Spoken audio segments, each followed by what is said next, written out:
والقیامہ، روزہ اور قرآن قیامت کے دن سفارش کریں گے اللہ تبارک و تعالیٰ سے۔ اللہ تبارک و تعالیٰ سے سفارش کرنے والی چیزیں روزہ اور قرآن ہے۔ روزے کا اور قرآن کا اس مہینے سے گہرا تعلق ہے۔ لیکن دوستو بھائیوں، بہت سے لوگ تو روزہ رکھتے ہیں لیکن قرآن نہیں پڑھتے۔ بہت سے لوگ تو روزہ رکھتے ہیں لیکن قرآن نہیں پڑھتے۔ حالانکہ قرآن ایک ایسی کتاب ہے جس کا لکھنا بھی ثواب ہے، جس کا چھونا بھی ثواب ہے، جس کے بارے میں تذکرہ کرنا بھی ثواب ہے، جس کو کھول کے دیکھنا بھی ثواب ہے، جس کو پڑھنا بھی ثواب ہے، سننا بھی ثواب ہے، پڑھو بول کر بولنا بھی ثواب ہے، سنو بول کر بولنا بھی ثواب ہے۔ اسی لیے اللہ تعالیٰ اس مہینے کے اندر تراویحوں میں پوری قرآن کرنا سنت رکھا گیا ہے۔ اللہ کے نبی علیہ الصلوۃ والسلام کا محبوب طریقہ اللہ کو سب سے زیادہ پسند ہے۔ قرآن جیسی بابرکت کتاب سے آج ہم کتنی دور ہیں۔ اخبار تو بڑے مزے سے پڑھتے ہیں، اخبار تو بڑے مزے سے سنتے ہیں۔ آج ہمارے ہاتھ میں جب فون آ جاتا ہے تو یا تو ہم ٹک ٹاک دیکھتے ہیں، نہیں تو فیس بک دیکھتے ہیں، نہیں تو کچھ اور۔ یعنی جب ہم ایسی چیزوں کے اندر تو بڑے مزے سے دیکھتے ہیں، لیکن میرے دوستو بھائیوں، اللہ نے جس میں حقیقی لذت رکھا ہے، اللہ نے حقیقت میں لذت رکھا ہے، ایسی چیز سے آج ہم محروم ہیں۔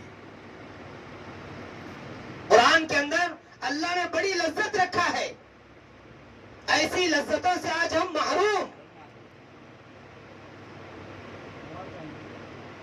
اللہ تبارک و تعالی قرآن کے اندر ہر قسم کی لذت رکھا ہے، لیکن جو آدمی پڑھتا ہے اس کو معلوم ہوتا ہے کہ قرآن کے اندر کیا لذت ہوتی ہے۔ وہ خراب ہے تو اوپر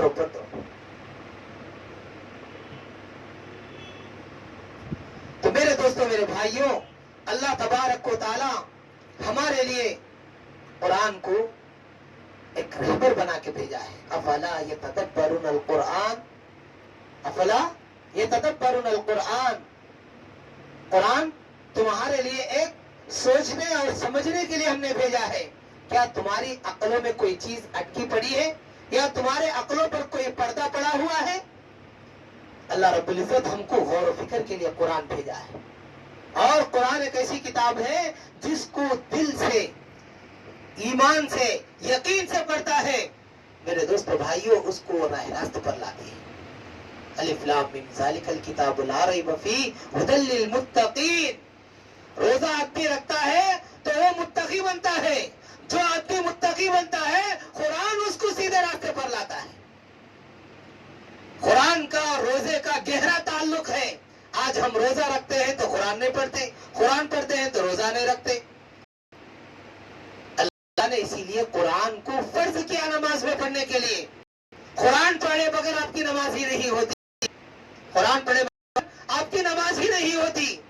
اللہ نے اتنا اہم قرآن کو کر دیا، لیکن آج ہم کو قرآن پڑھنے نہیں آتا۔ بعض قرآن پڑھتے ہیں تو ایسا پڑھتے ہیں کہ فرشتے بھاگ جاتے ہیں، ایسا پڑھتے ہیں فرشتے بھاگ جاتے ہیں، یعنی صحیح نہیں پڑھتے۔ اس واسطے میرے دوستو بھائیوں، آج ہی سے ہم یہ کریں کہ ہم قرآن پڑھنا سیکھیں۔ قرآن سب سے آسان کتاب ہے۔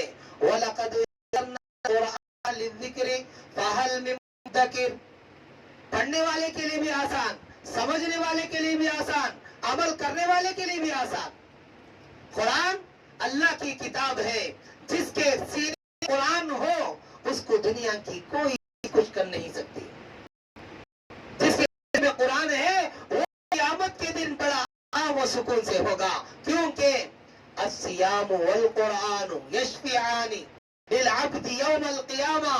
اللہ سے روزہ لڑے گا، اے اللہ اس کی سفارش کر دے، اے اللہ اس کو جنت میں بھیج دے، اے اللہ اس کی مغفرت کر دے، اس کے درجات کو بلند کر دے۔